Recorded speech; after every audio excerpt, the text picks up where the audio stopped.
उपराजधानी दुमका का फूलो झानो मेडिकल कॉलेज और अस्पताल, जहां डॉक्टर हो रहे तैयार, जो भविष्य में लोगों को स्वास्थ्य संबंधी समस्याओं से बाहर निकालने का काम करेंगे। लेकिन फिलहाल ये मेडिकल स्टूडेंट्स खुद बुनियादी सुविधाओं के लिए संघर्ष कर रहे हैं। नहीं कर पा रहा है, वॉशरूम जाना ये भी काम नहीं हो पा रहा, तो पढ़ाई तो बाद की बात आ जाती है। दूसरा चीज़, जो वायर एक्सपोज है वो 11,000 वोल्ट का वायर है और वहाँ बाइक्स भी लगी रहती है, कभी भी आग लग सकती है। हमने प्रिंसिपल सर को हर सप्ताह हमने एप्लीकेशन दिया, लेकिन उस पर कोई सुनवाई नहीं हुआ। हमने डीसी सर को अप्रोच किया, उस पर भी कोई सुनवाई नहीं हुआ। कल हमने 10 बजे रात तक प्रोटेस्ट किया, उसके बाद भी कोई जब नहीं आया तो आज मजबूरन हमें ओपीडी बंद करना पड़ा। हमारे सीएम सर से तो यही डिमांड होगी कि आप आके एक बार निरीक्षण करें कि आपने कॉलेज तो खोल दिया मेडिकल कॉलेज का, लेकिन क्या यहाँ मेडिकल कॉलेज इतना फैसिलिटी है?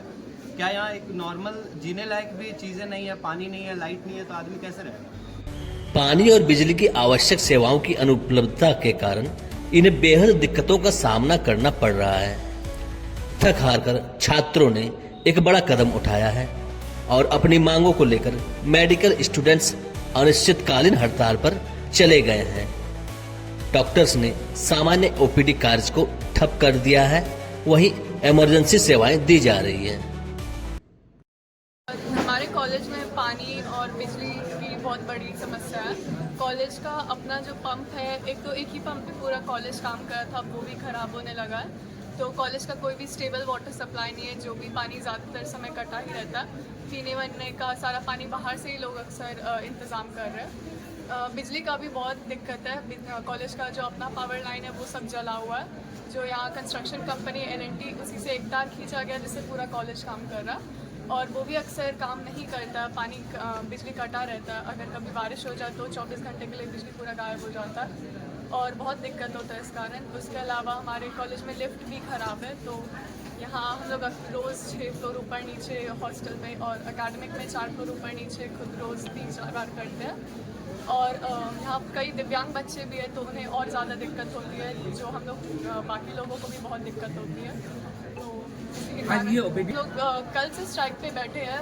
कल सुबह से सब कोई बैठे हैं, रात भर बैठे हैं, पर कोई भी प्रशासन की तरफ से किसी का भी कोई रिस्पांस नहीं आया। तो उसके कारण आज हम लोग OPD में स्ट्राइक कर रहे हैं। जिन प्रमुख मांगों के साथ मेडिकल कॉलेज की छात्र छात्राएं बेमियादी हड़ताल पर हैं, उनमें पानी की निर्बाध आपूर्ति बहाल करना, अधूरे पड़े वायरिंग को दुरुस्त करने के साथ ही खुले तार को हटाते हुए सुरक्षित माहौल देना, लंबे समय से बंद पड़े लिफ्ट की सुविधा बहाल करने और हॉस्टल, स्टाफ क्वार्टर्स एवं अकादमिक ब्लॉक्स में जनरेटर की सुविधा बहाल करने की मांग शामिल है।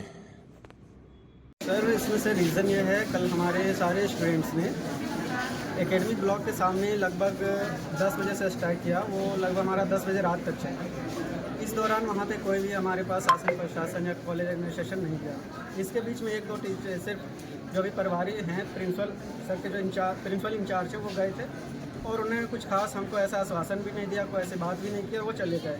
बाकी बच्चे बैठे रहे 10 बजे रात तक। जब कोई नहीं सुनने के लिए गया तो हम लोग मायूस होकर के अपने हॉस्टल वापस चले गए और जाने के बाद हमने ये प्लान किया कि अब आगे कुछ किया जाए। उसके बाद हमने ये प्लान किया कि आज OPD को ठप किया जाए। इस बीच हमने डिप्टी कमिश्नर सर को भी इसके लिए इन्फॉर्मेशन कर दिया था, SDO को कर दिया है, और आज हम लोग स्ट्राइक पे बैठे। मैंने कोई सुनने वाला नहीं है, और ऐसा नहीं कि ये पहली बार है। इसके पहले भी हम 2 बार डिप्टी कमिश्नर के पास जा चुके हैं।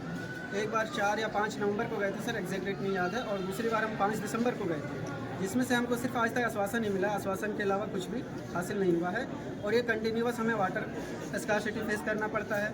इलेक्ट्रिसिटी का प्रॉब्लम है सर। हालत तो ये है कि आज से लगभग 4 नवंबर को वायर जल गया, अंडरग्राउंड वायर जल गया था, जिसके बाद हॉस्टल में एक केबल को बिछा करके छोड़ दिया गया है। जो केबल कई जगह जॉइंटेड है, वो हमेशा रिस्क बना हुआ रहता है उसको लेकर। फिलहाल जहां स्टूडेंट्स अपनी समस्याओं को लेकर परेशान हैं, वहीं इलाज के लिए अस्पताल आने वाले मरीज OPD सेवाओं के बंद होने के कारण दिक्कतों का सामना कर रहे हैं।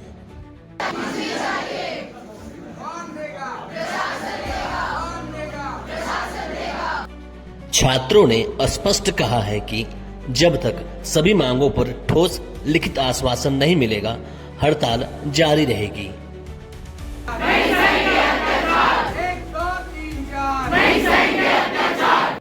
अब यहाँ देखने वाली बात यह होगी कि स्टूडेंट्स की अनिश्चितकालीन हड़ताल के बाद क्या कॉलेज प्रशासन छात्रों की आवाज सुनेगा या इनकी ये मांगे बस दीवारों में गूंज कर रह जाएंगी।